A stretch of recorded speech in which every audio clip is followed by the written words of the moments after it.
Chapter 8.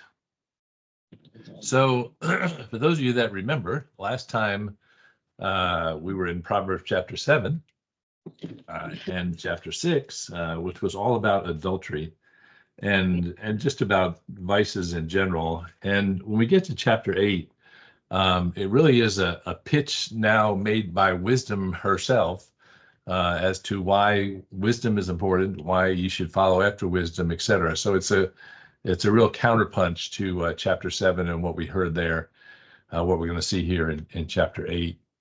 So let's just dive into it.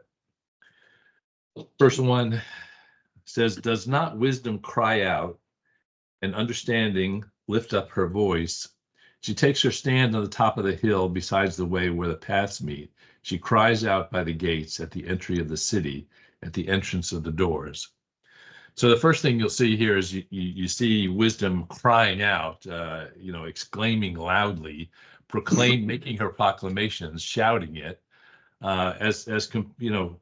we again, this is in contrast to what we saw in chapter 7, where you had the adulteress kind of whispering and quietly making her story to the young man. Here we have wisdom crying it out, making it loud, making it proclaimed to all people. But of course, wisdom is still doing this today, but we in society have muffled that voice a lot, such that people cannot hear it because of all of the other stuff that's going on. We'll say here, notice in chapter verse 2, right? She takes her stand on the top of a high hill beside the way where the paths meet. And another way of saying that is, at the crossroads. And I think, she's trying to point out here that this is the place where decisions are made, right? You got to decide to turn left or to turn right. And she's proclaiming there to say, hey, this is the right way. Go this direction. Don't go towards the adulteress. It's by the gate, at the entrance to the city, at the entrance to the doors. Wisdom, again, is out in the open, shouting, where sin is in the dark, whispering, as we saw in chapter 7. Verse 4 and 5, "To you, O men, I call, and my voice is to the sons of men. O you simple ones, understand prudence, and you fools, be of an understanding heart." So again, as we've said before, he's speaking here to the simple ones. We've seen that word before. It's also translated the uncommitted. It's really the unsaved, the fools, the ones who have not decided.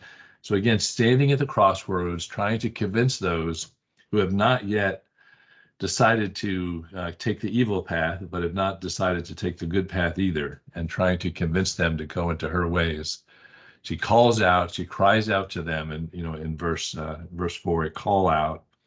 And it says notice it says, "O men and sons." The the interpretation of that is that when you talk about the men and the sons, you talk about both ones who have experience, ones who are older, and then the sons of men would be those that are younger. So the whole demographic of people that he's calling out to here, both the older people and the younger people, all of you need to listen to this. Those of you who have not yet committed, yet made a decision, regardless of your age, you need to listen to this. Notice that it says, "And you fools," in verse 5, "and you fools, be of an understanding heart." Remember when we talked about this before, whenever you see the word heart, you can replace it with the word love. And he's really saying, I need you to love understanding, right? I need you to love understanding. You fools, be of an understanding heart. Have the love for understanding in your heart, the love for prudence. So that word prudence, right? We've talked about that word before. It really means kind of shrewdness or cleverness, right? So they want them not to be simple, not to be uncommitted, but to actually make a prudent decision, make a clever, a shrewd decision with regard to wisdom. Verse 6 says, "Listen, for I will speak of excellent things, and from the opening of my lips will come right things. For my mouth will speak truth. Wickedness is an abomination to my lips. All the words of my mouth are with righteousness. Nothing crooked or perverse is in them." Again, listen, listen. He says that over and over again. Listen, because why? My teaching is flawless. It's without error. It's good. It says that I speak of excellent things. I think of, one of the translations says, I think of princely things, the right things. Um, Out of and from the opening of my lips will come right things. So what's interesting here is that the two different words, excellent and right things, there in verse 6, one of them is really to say, I speak of things that are right, things that are correct, things that are true. And then the second one is real, like I think of things that are upright, things that are morally correct. So things that are just correct, things that are just true, but then also things that are morally right, things that are upright. Both of those things, wisdom is here saying that I am talking to you about those things. And just as a sidestep here, this is the second time we've heard from wisdom.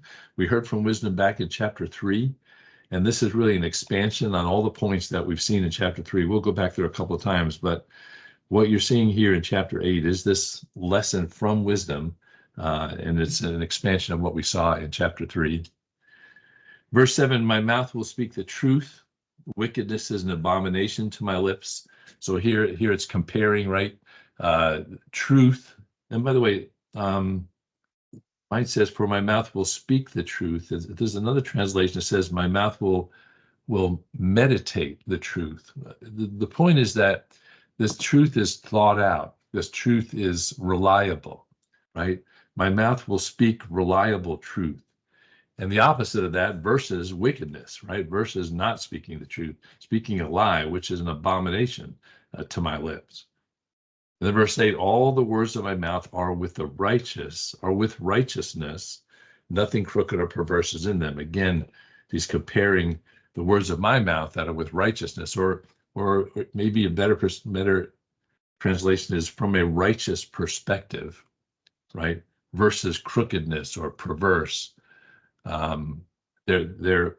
What's interesting too is if you look down at verse 9, it says they are all plain to him who understands, or they're all straight. So you're comparing the end of verse 8 and verse 9 kind of go together. Nothing crooked or perverse is in them. They are plain, they are straight, they are clear to him who understands. They're straight, they're right, they're upright, and right to those who find knowledge. Now notice it says find knowledge. Those who strive, those who find it, go for it, right? As we've talked about, again, this wisdom is something that you have to seek, that you have to go after, so that it's right to those who find it, those who seek after it and then find it. It's right to them. I do want you to turn just for a minute to Proverbs chapter 24. I'm sorry, Psalms chapter 24. We're in Proverbs, aren't we? Psalms chapter 24.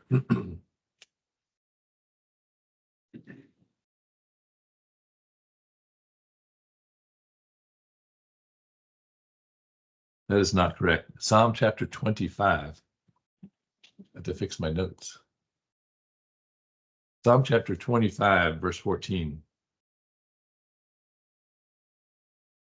Mine says, the secret of the Lord is with those who fear him, and he will show them his covenant, right? The secret of the Lord is with those who fear him. And we're going to be talking in a minute about the fear of the Lord again, right? But the secret is there. If you want to understand God's secret, his covenant, his wisdom, what he understands, the beginning is the fear of the Lord. That's where the secret comes from, though. It's from God, and it's from the fear of him. Verse 10, receive my instruction and not silver, and knowledge rather than choice gold. For wisdom is better than rubies, and all the things one may desire cannot be compared with her. So in verse 10, we've got wisdom is receive my instruction and not silver, and acknowledge rather than choice gold. He's not saying don't get silver, don't get gold. He's just saying compared to silver and gold, my instruction and my knowledge is way better. That's where you ought to spend your time, is getting those things. Verse 11 is a funny verse. In some translations, it doesn't exist. It appears that it was added later. One of the reasons is, if you notice, verse 11 is in the third person, where all of the rest of chapter 8 is in the first person, right? I wisdom, I wisdom, I wisdom. And then when verse 11 it says, for wisdom is better than rubies. So it appears that actually, if you go back to chapter 3, verse 14 and 15, you see two similar verses. It appears that it was actually plucked from chapter 3 and put in here to go along with the silver and gold, but it may not actually belong. There's nothing wrong with the verse. It's just maybe it doesn't belong here. What's interesting is I'm reading through the commentaries on this, and it says this verse is a gloss, Gloss. I had no idea what that word meant. It just meant that it was taken from some other place and plopped in here. But that was a word that was new to me. Anyway, verse 11 probably doesn't fit. So here you have, again, wisdom telling us what is good about her, what is important, why you should follow after her. And then we get to verse 12. Wisdom then starts talking about what is the role of wisdom in leadership. So look at what it says. In verse 12, it says, I, wisdom, dwell with prudence. I find out knowledge and discretion, right? I, wisdom, dwell with prudence. Again, prudence, shrewdness, subtlety. In fact, it's the same word. If you remember, when we looked it up first time, it's the same word back in Genesis where it talks about the serpent and the wiliness of the serpent, right? It's shrewd, it's subtle, it's prudent. And so it's saying here that wisdom dwells with prudence. Wisdom is always together with prudence. It's inherently related. There's a craftiness to the way that you understand wisdom and the way that you utilize wisdom.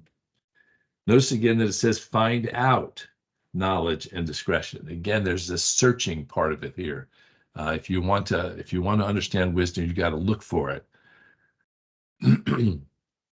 Knowledge and discretion, right? Knowledge, of course, as we've talked about before, when he uses that word, he's talking about the principles, the patterns that we have here in Proverbs. And then discretion, that word, it really means the ability to devise plans, again, kind of craftiness, right? To be able to take wisdom and do something with it, kind of mental agility, if you will. So he's saying here, I dwell with prudence. Prudence is key to actually utilizing wisdom. And then you have, and if you want to find out the patterns and you want to utilize them with discretion, right, you've got to actually search for them.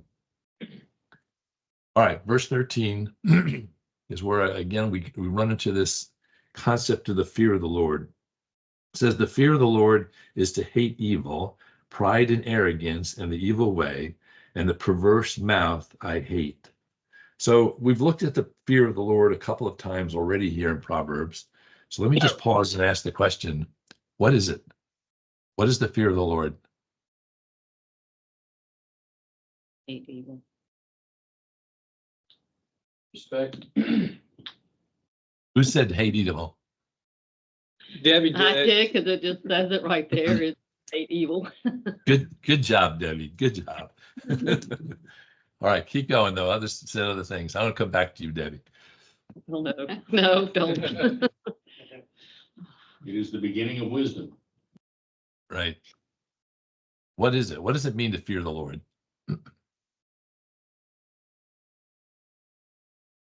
Know who he is.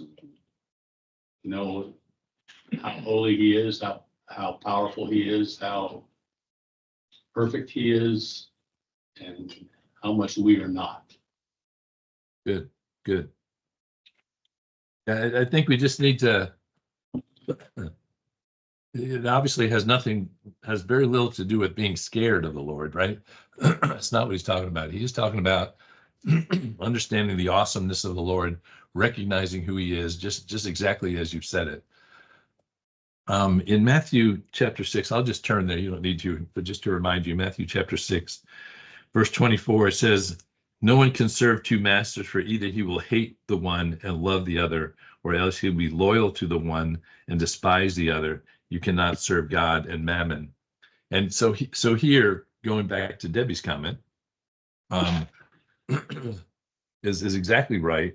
Right? He's saying the fear of the Lord is to hate evil, right? That you've got to, if you love the one and hate the other. The fear of the Lord, if you love God, if you understand who He is, then you do hate evil. The two things are connected. So it is a key component, if you will, of fearing the Lord, is to hate evil. And interestingly, then he goes into some description of what he's talking about evil. The first thing being pride and arrogance, right?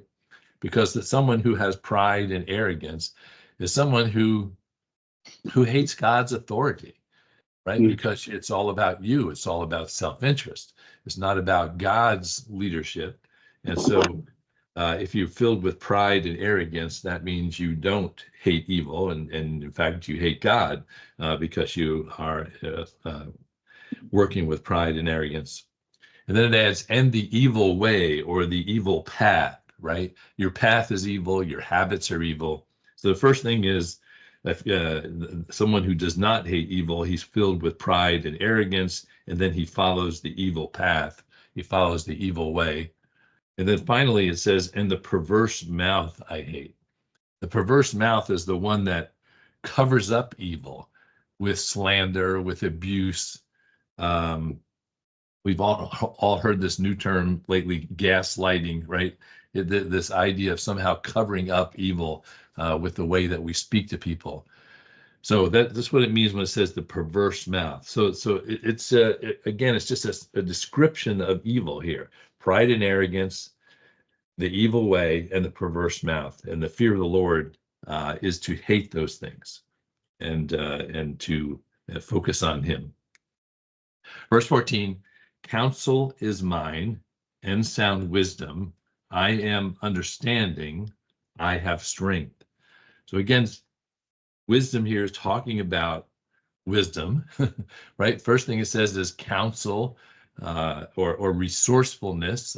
Valuable advice is mine. It belongs to me. And you can only get it here, right? If you want to get good counsel, you got to get it from wisdom. It's mine. I am understanding, or the word, if you remember when we used this word before, we often say it's the word insight, right? I am insight. If you want to get insight, if you want to get understanding, if you want to understand the way things work, right? It comes from me. I am insight. I am understanding. You can get it from nowhere else. Then finally it says at the end, I have strength, which is kind of a little bit of a strange word. But what's interesting about it is one of the translations is I have valor, right? It's the ability to carry out a plan, right? It says that I, that I have a plan, that I have discernment, I have discretion, so that I have a plan, right? And strength then just means the ability to carry out that plan. I want you to turn for a minute to Ecclesiastes, which is the next book over. Ecclesiastes chapter 7.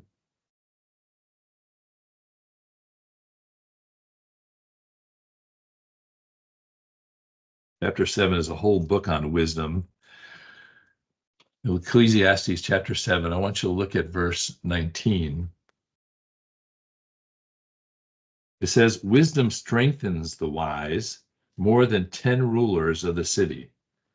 In other words, he's saying it's better to have wisdom than to have 10 strong men, right? It's better to have wisdom. That it's better to know what you're doing and have wisdom about it than just to have a lot of people around you who think you're wonderful and who are going to help you out, right? You have strength and wisdom. You have innate strength in wisdom because you know what the right path is, rather than just having a lot of people and trying to go in one direction because you've got a lot of people. The other thing I want to show you here is turn to Isaiah chapter 11.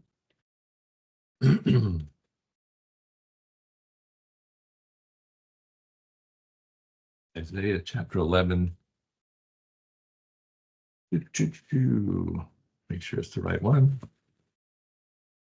Verse 2. So in Isaiah, we have a messianic chapter here in chapter 11 that talks about the Messiah. And it says in verse 2, it says, "The Spirit of the Lord shall rest upon him, the Spirit of wisdom and understanding, the Spirit of counsel and might, the Spirit of knowledge and the fear of the Lord." So here you have this description of the Messiah with all of the words we've just used, right? Counsel and might and wisdom and understanding and knowledge and the fear of the Lord, right? So again, back to Proverbs chapter 8, we have made this connection before, but let's continue to make it that when we talk about wisdom, we're talking about Christ, right? And so as the Messiah has been given counsel and wisdom and understanding and strength, as we read in verse 14, those are the same things that were given to the Messiah, and those are the same things that are available to us through Christ. Counsel, good counsel, the ability to give good counsel, sound wisdom, insight, and then strength in the midst of all the stuff going on, the ability to make good decisions. Verse 15.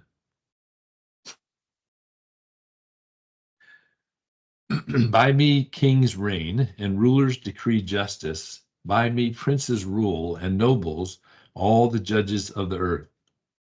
So here, let me just say in the commentaries, there's two different interpretations of these two verses. The first one is, it goes along with what we know from the New Testament that says that, all authority is given to me. Anyone who is in authority is in authority because I have put them there. And so that certainly could be an understanding of this. By me, kings reign. I choose the kings. I choose the rulers. I choose the princes and the nobles and all the judges of the earth. That could be one interpretation. The other interpretation is, by me, kings have wisdom to rule, right? It's the ability to rule, the wisdom of a good ruler, of a good prince, of a good noble, is the wisdom that comes from me. That's the only source of wisdom. And so if you have a ruler with good wisdom, that wisdom has come from me.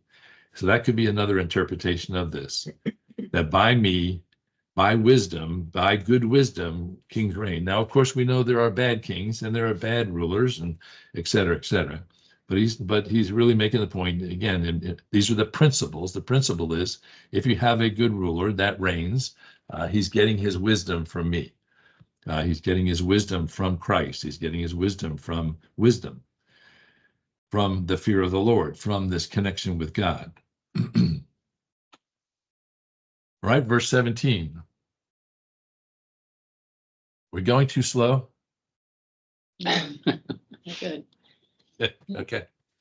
Verse 17. I love those who love me, and those who seek me diligently will find me. I love those who love me. I give everything to them who love me. Remember again, and we've talked about this before, that the point of Proverbs is that you want to have that he's trying to encourage you to have an intimate, loving relationship with wisdom, with Christ, an intimate, loving relationship with Christ. And what he's saying here is, those that love me, those that cherish me, those that seek after me, they will get me, right? Those who seek me diligently, verse 17 is the second part, will find me, right? This is no different from what we saw in the New Testament, where seek and you shall find, knock, the door shall be open to you, et cetera, et cetera. And the question here is, are you, well, let me hold that a minute. Turn to John chapter 14.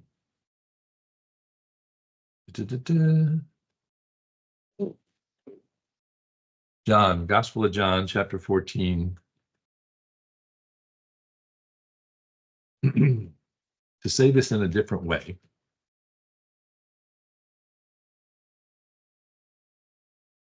John chapter 14, verse 21 is a verse you know. It says, he who has my commandments and keeps them, it is he who loves me.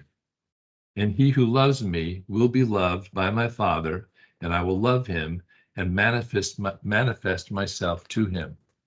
Right? So in Proverbs, when it says, I love those who love me, right? What does it mean to love wisdom?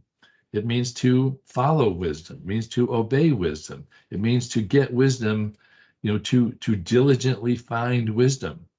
And I love those, right? That's exactly what it says here in the Gospel of John. He who loves me, I love. He who is obedient to me, I love. And that's the same message that we're getting here in verse 17. All right, verse 18 and 19. Riches and honor are with me, enduring riches and righteousness. My fruit is better than gold, yes, than fine gold, and my revenue than choice silver. Let me keep going, I'll come back. I traverse the way of righteousness in the midst of the paths of justice, that I may cause those who love me to inherit wealth, that I may fill their treasuries. So there's a lot here about riches and honor and gold and silver. So again, these are the patterns, these are the principles. He is saying, those who follow my patterns, those who follow my principles will have enduring riches. I don't think we can take away from that, right? We sometimes we hate the thoughts of those wealth gospel, right? Where all you're doing is trying to see how you can get money. But there's nothing wrong with what this says. Those who follow after wisdom, if you seek after wisdom, then God, if you seek after the patterns that I've laid out for how you should live your life, you're going to be okay financially. That's what he's saying. Riches and honor are with me, honor and righteousness, right? Riches and enduring riches.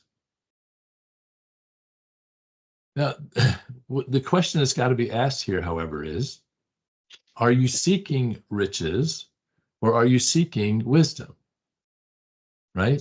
He's saying if you seek wisdom diligently, then yeah, I'll take care of you financially. If you're seeking wisdom diligently. If you're seeking riches, that's not promised. Because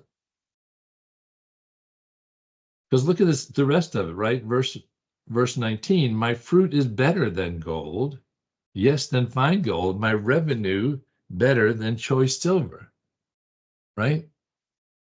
That wisdom, that life, the life that you get by following after wisdom is better than gold or silver. It's better than any riches you might get by following wisdom. Does that make sense? Do you get that? Yeah, this is just Solomon writing from personal experience. Yeah, exactly. But you could count wisdom as wealth. I mean, we think of it as being monetary, but he says his fruits are better than that. So fruits could be something else other than what we say monetary. So we could be wealthy. I mean, when people say, how are you doing? This person here, every time you say, how are you doing? He says, I'm blessed. I mean, that's who he is. But that's what his answer is. And, so if we are blessed with wealth, I think we categorize it ourselves as being monetary, but it could be good health, it could be wisdom, it could be, And I absolutely positively agree. The only thing I would add is don't take earthly riches out of the equation. Yeah. Right? That's all I'm saying. Because sometimes we do that. We say, well, the love of money is the root of all evil. Yes, I agree. Right? And if we're seeking after money, we're in trouble. Yes, I agree. But he says he's going to take care of us if we follow him, if we follow wisdom, if we seek after wisdom, if we diligently find wisdom, all of our blessings, he will bring all of the blessings to us, right? As you said, David, right? The amazing life. But the amazing life is even better than gold or silver. But he doesn't say we're not going to get gold or silver either. I'm just saying that things are all together. Y'all okay with that? Yes.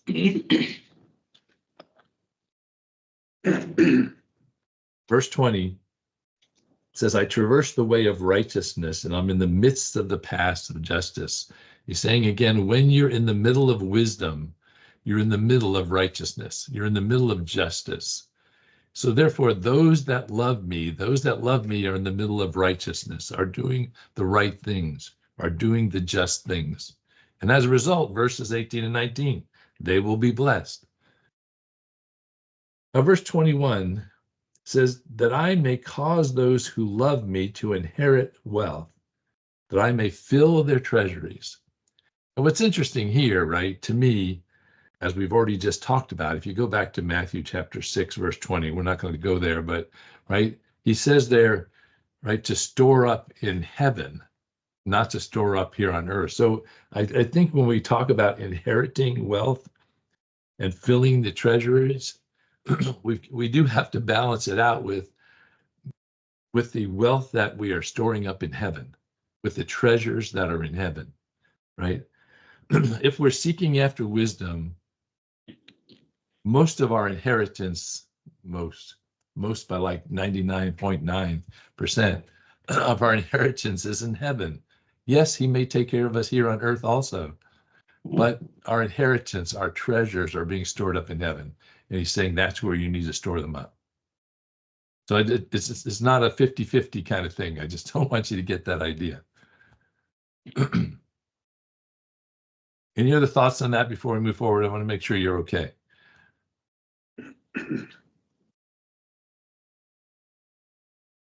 I assume you're okay. All right, let's keep going then. Verse 22. So let me tell you what we're about to learn in verse 22 and following, because it's I want you to get the principle before we even get into the details. It said he's essentially saying wisdom was there in the beginning when all the patterns were laid down. So therefore, wisdom is the best to illuminate those patterns. Wisdom was there in the beginning in creation when the patterns were laid down, when they were established, when they were decided upon. And so searching after wisdom is the best way to understand what those patterns are and what those principles are. Okay, so let me go through it then. Verse 22 says, the Lord possessed me at the beginning of his way. Now, I'm curious what your translations have there in verse 22. Anything different? Creation. What does it say? Creation. Read the whole verse. The Lord acquired me at the beginning of his creation. Ah, okay. Any other? The Lord created and possessed me at the beginning of his way. Interesting. Okay. The Lord brought me forth as the first of his works. Okay, good. So the dilemma that this verse brings forth is, if wisdom is Christ, is Christ a created being? Right? Everything that we have studied in other places says no, Jesus is not a created being. So if you have here that the Lord created me, and if me is wisdom, and if wisdom is Christ, you get into a little bit of a dilemma here. So part of the problem here is this word. Mine says possessed. Some of yours says created, or some, there are other words there. The word doesn't mean created in the way that God created the earth, but it does mean that he brought him forth, right? He brought forth Christ. Christ was there with him in that in the beginning of his way, and beginning of the creation, and the beginning of this of the created order, if you will. So just to let you know, there's a little bit of a translation issue there with regard to what exactly that word means at the beginning of verse 22. And we'll see it again several times here as we go through these next couple of verses. The point is that wisdom was there, Christ was there when creation happened. Creation is specific, and he created it with before the works of old, before the beginning, before he actually created. Wisdom was there. That's what he's trying to say in verse 22. 23, I have been established from everlasting, from the beginning, before there was ever an earth, right? I was established. I'm curious what your translations say there in verse 23. Okay. Says From- established? Mine says I was appointed. Appointed, okay. I was formed. Formed, okay. Was fashioned, I'm sorry, what was it? I was fashioned. Fashioned, yeah. Okay. So all of it, all the words, these are all the words that, we don't understand how in the world the whole Trinity works, right? And if God is Christ and Christ is God, and then it's, at some point Jesus is manifested, is appointed, is ordained, is constituted, is established, is brought forth, right? We don't understand what that all means, and so I think the writers are struggling with the right words to use to kind of indicate that. But again, they're just trying to make the point that before everything happened, wisdom was there, Christ was there. He was established before anything else happened.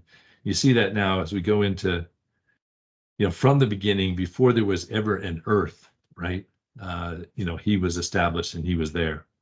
Verse 24, 25 says, when there were no depths, I was brought forth.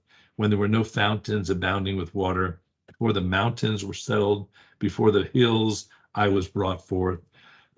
So again, this brought forth, some of the translations may even say I was born, right? I was established, whatever word you want to use. Again, the point is before there were depths, before there were mountains. So we're talking about the breadth of creation there, from the deepest oceans to the highest mountains. Before any of that was there, I was there. Before all creation, I was brought forth. Verse 26, while as yet he had not made the earth or the fields or the primal dust of the earth. Don't miss the point that let's see, while as yet he had not made the earth or the earth. Excuse me, I got crud. He made them. Don't miss the point that he made them, right? He made the earth and the fields. No, he's saying here that God is the creator. We're going to get back to that in a minute. And he makes them out of this primal dust, right? Which is the same thing if you go back to Genesis. It's the same word that we were made out of, right? So he's saying before the primal dust, before the mountains and hills, before the earth and the fields were made, before any of that, I was there. Verse 27, when he prepared the heavens, I was there. When he drew a circle on the face of the deep, when he established the clouds above, when he strengthened the fountains of the deep, when he assigned the sea its limit, so that the waters would not transgress his command, when he marked out the foundations of the earth, then I was beside him. Now, when he, going back to 27, he prepares the heavens, I was there, right? He's saying, I was there. The other thing to just note is, in all of these verses, there's a very, very clear designation around creation, right? Creation is very specific. He prepared the heavens. He established the heavens. He created the heavens. He fixed the heavens in place. The point he's trying to make is there are patterns to creation, right? Creation is very specific. There are patterns to creation, and he's trying to make the connection between the patterns, the circle in heaven, the clouds in the sky, right? The patterns that are in the physical creation, there are also patterns in the spiritual creation. They're also patterns in the way that we should live, right? He's very specific about, he drew a circle on the face of the deep. And that circle, of course, is to separate the waters from the waters, right? From the heavens, from the seas. He established the clouds above. He put them in their places. He fixed them. He made them permanent. And then verse 29 is interesting. When he assigned the sea its limit, so that the waters could not transgress his commands, he marked out the foundations of the earth. So he said, I'm going to put dry land here, and I'm not going to allow the water to go any further than this, right? Turn for a minute. There's an interesting passage in Jeremiah. Turn there a minute to Jeremiah chapter 5. So Isaiah, Jeremiah chapter 5.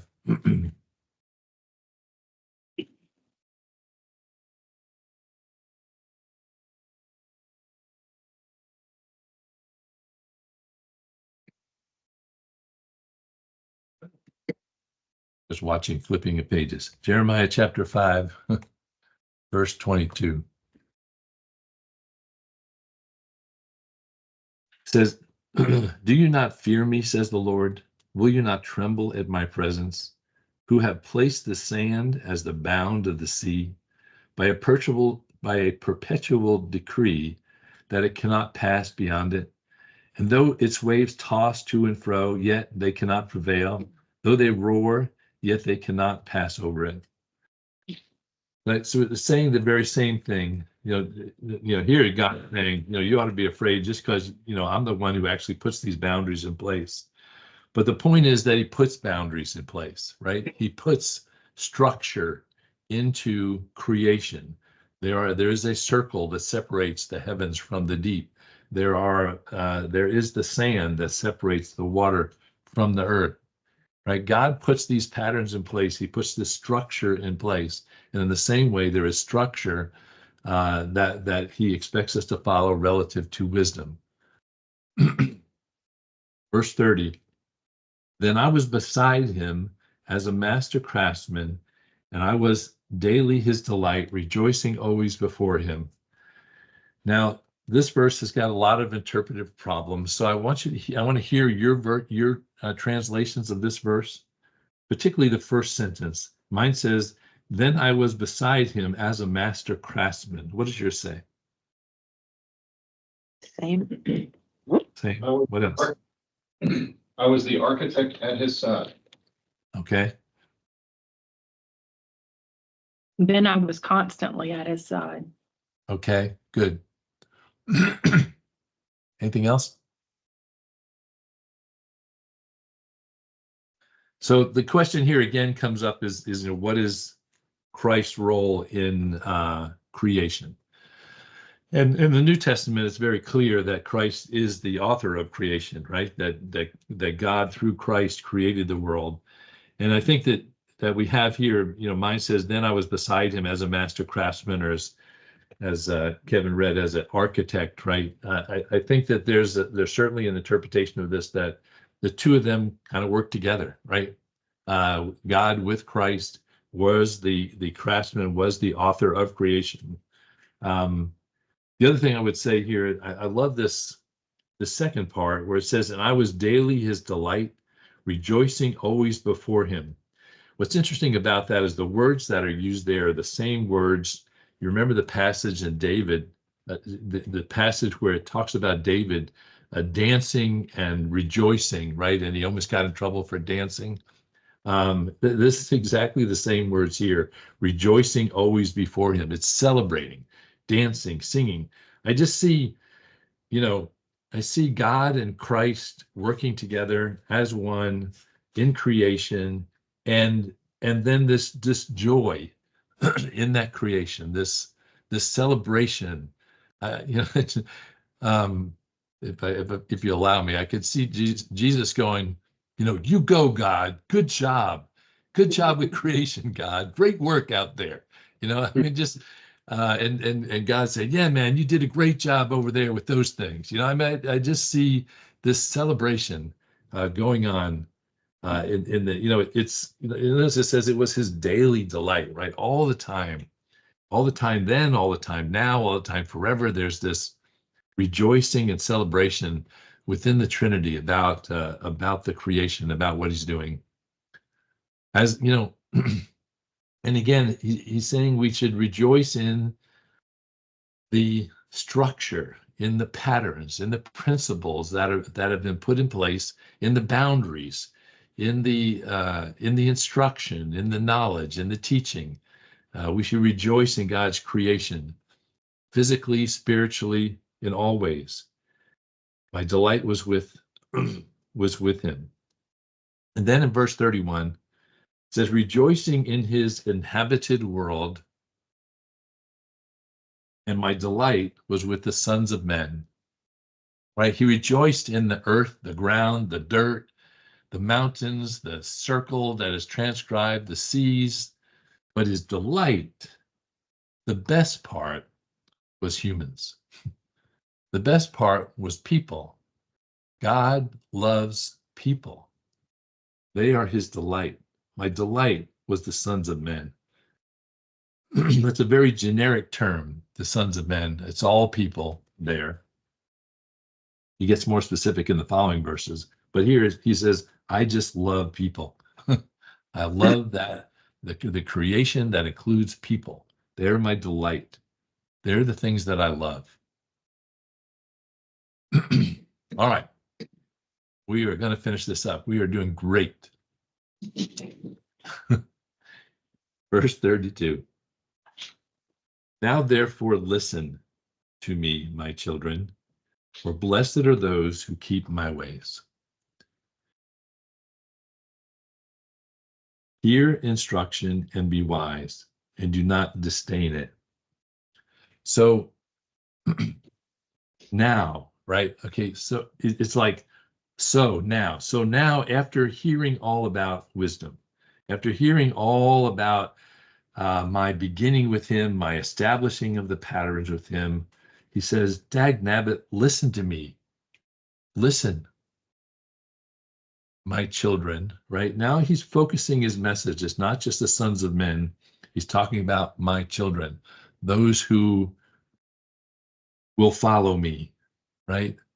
He's focusing it. Listen, my children. In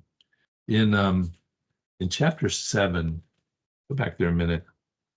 At the end of chapter 7, after we hear all about the harlot and the adulteress, chapter 7, verse 24, we see the very similar language where he says, now, therefore, listen to me, my children, pay attention to the words of my mouth.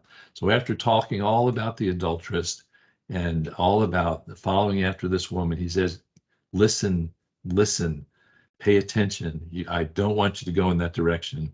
And now, after having all heard about wisdom in chapter 8, he's saying the same thing. Now, listen, children, blessed are those who keep my ways.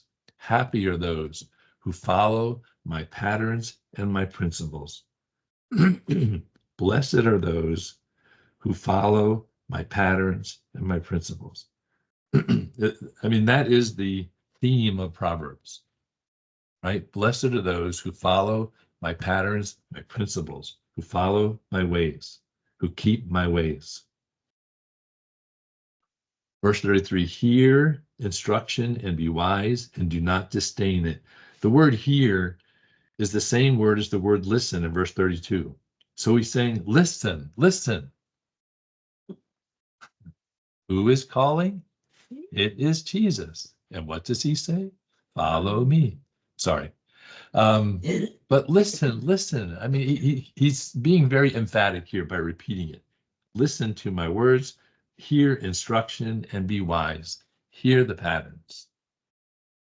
Verse 34, blessed is the man who listens to me, watching daily at my gates, waiting at the posts of my door. Blessed is the man who listens. Blessed is the man who listens. Again, for those in the back, happy is he who listens. Happy is he who pays attention. He repeats it 3 times. Now, what does it mean to listen? What does it mean to listen?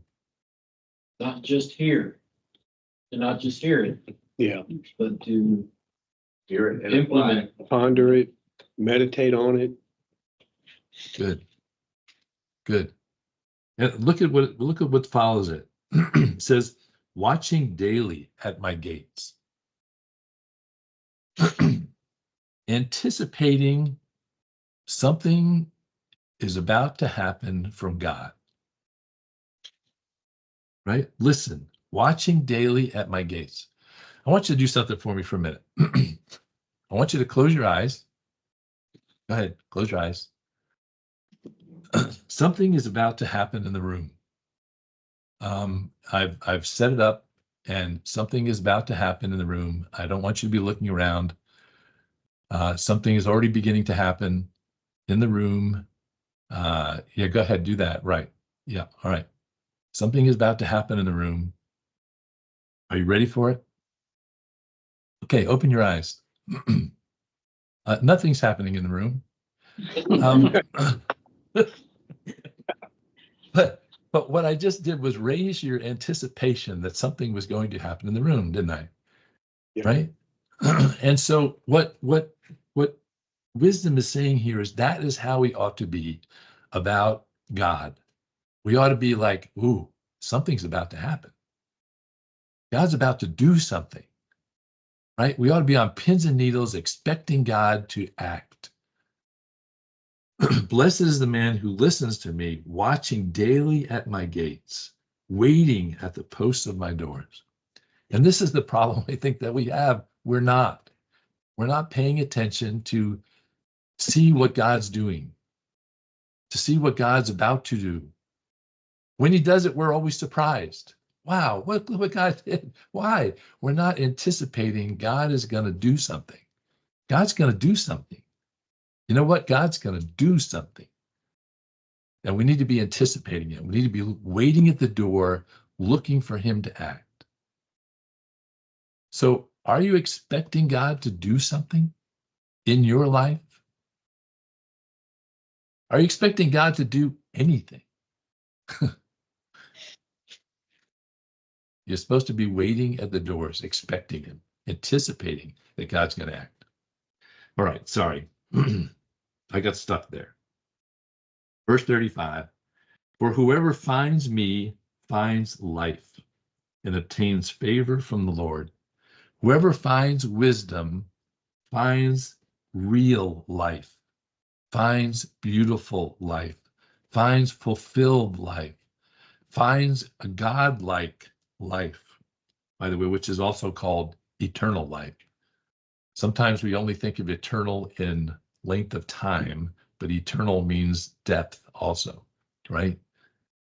Whoever finds me, whoever finds wisdom, finds this really good, amazing, incredible life. That's the promise. Oops, I said that word, didn't I? That's the principle.